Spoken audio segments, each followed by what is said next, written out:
જામનગર એને જેને કહેવાય છે GJ10. જામનગર જિલ્લાની જો વાત કરીએ તો જામનગર જિલ્લાના સ્થાપક હતા જામ રાવળ. જામનગર જિલ્લાની રચના એટલે કે સ્થાપના 1 મી 1960ના દિવસે થઈ હતી.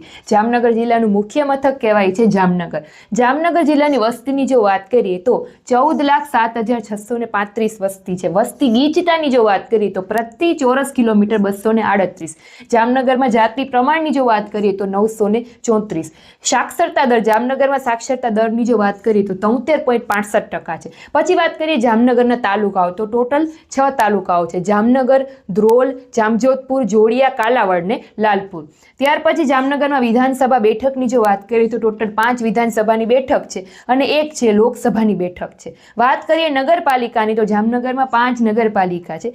વાત કરીએ જામનગરના ક્ષેત્રફળની તો 6026.44 ચોરસ કિલોમીટરનું ક્ષેત્રફળ છે. દરિયા કિનારો તો 78.80 કિલોમીટર.